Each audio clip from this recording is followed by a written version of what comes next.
So the reason we wanted to kind of start out and have a little bit of time with us laughing at us moms and dads is because can you imagine how excited our kids have been today thinking, good, we get to go to the church tonight and sit at up close personal range with our parents in a large group and talk about sex. That is great. So we just thought it was only fair that since they had to walk into an uncomfortable situation, that we also made ourselves a little bit uncomfortable as well. So I hope that you will keep that attitude, moms and dads, and just let's be as sensitive as we can to the fact that this wouldn't have been easy for any of us to go through as well. But it's incredibly important, guys, because sex is an unbelievable gift that God has given us. I mean, imagine that God wants us not to just hear about love, but that He wants us to be able to feel the physical touch of love. That's an incredible gift.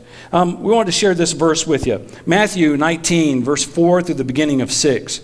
Haven't you read, Jesus replied, that at the beginning the Creator made them male and female, and said, for this reason, a man will leave his father and mother and be united to his wife, and the two will become one flesh. So they are no longer two, but one. So it's a great gift. I mean, sex is God's gift to marriage. Yeah. I think that is so cool. I mean, one day when you are going to your wedding, one of the greatest, awesomest things about a wedding is the free stuff you get. No, there's lots of gifts that come with weddings, but I'll tell you one of the greatest gifts is God's gift of sex that He gives to your marriage. And then you being able to give your purity to your spouse is another great gift that you can give. Debbie and I were both virgins when we got married, and that was the most unbelievable experience that we got to have. Was we got to spend the rest of our marriage, we've been married 27 years now, and it's been an adventure as we've gotten to learn about it together without having to worry about any scars that were brought into our relationship beforehand, any fears that might have been brought into it. We got to have our sex protected by the vows that we made at the altar, and it's been an incredible, glorious adventure for us. You know, it's really important to understand God's way of giving us this gift, you know, to give us this gift of being pure for each other, to give us a gift of sex. Sex, God's way, is purely giving. Yeah. I mean, He gives it to us, and then we get to turn around and give it to each other as husband and wife. And I think one of the great parts of this gift is God allows us to join Him in the creation of life. I mean, God could just decide, I'm going to put a certain number of people on the earth and it's just going to stop there. There doesn't have to be this gift of sex where I get to let husbands and wives join me in the incredible miracle of life. For Debbie and I, when we held our children for the first time, our children were beautiful. I think one of the overwhelming parts of it, though, was the fact that we were getting to see our love in the flesh. A tangible expression of the love that we had for each other. And the only reason we got to experience that was because of God's gift of sex. But now all of this does beg the question, if sex is such a great gift, why is it so difficult to talk about it? We thought we'd illustrate our point.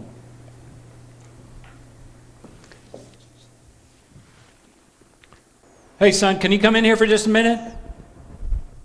Yeah, Dad? Come sit down. We need to talk about something.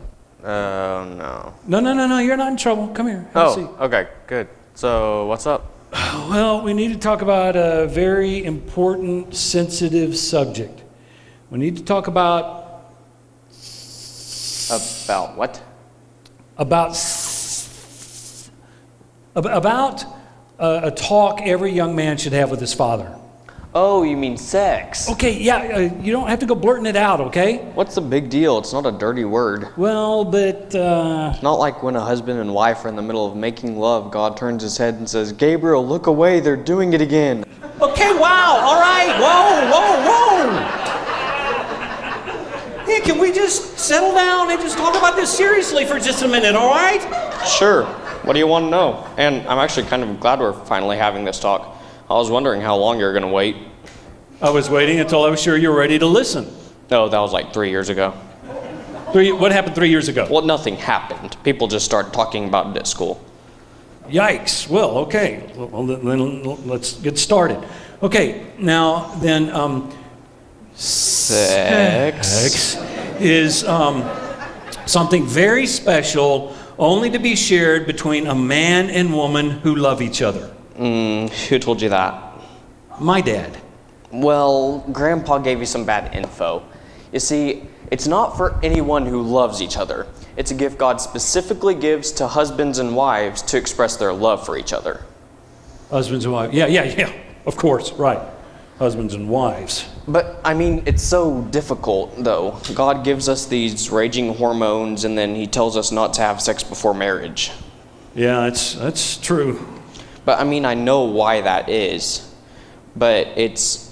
Wait, this is your show. You can tell me why. Go ahead. Why it's so difficult that God gave us raging hormones and told us to wait till marriage to have sex? Yeah. Yeah, well, I mean, the reason for that is if you know, I'd like to hear it from you. Well, it's how God helps prepare us to be faithful in our marriage someday. If we can be faithful to Him in spite of temptations, then we can learn to be faithful to our spouse one day in spite of temptations. Man, that is good. You knew that already. Yeah, of course I knew that. Okay, but there is a reason that God gives husbands and wives the gift of sex. Well, actually, there's a couple of reasons. One is to show God's creativity. I mean, He did make men and women amazingly different from each other. Yeah, that is true. And it gives husbands and wives a way to become one on every level. That's very insightful. Okay, but you do understand how How what? they become one. Oh, you mean like how sex happens? Okay, yes, again, inside voice, please. Well, of course I know how. I know about the birds and the bees. But it's more important to know why. Hadn't thought of it that way. The Bible also says that God wants husband and wives to practice sex to protect the purity of their hearts and to keep themselves focused on each other. Man, that's good. I got to use that for when I talk to your little brother about this. What verse is that in? Somewhere in Corinthians, I guess. Okay, cool. Wow, whose kid are you? So why were you thinking that God gives the gift of sex to husbands and wives? All I had was so they could make babies. Hey, listen, man, you've given me a lot of great material to impress your mother with and to talk to your little brother about. Thanks, dude. Sure, glad I could help. I enjoyed our little talk. Just tell me if you have any more questions. Yeah. Oh, okay, thanks, son.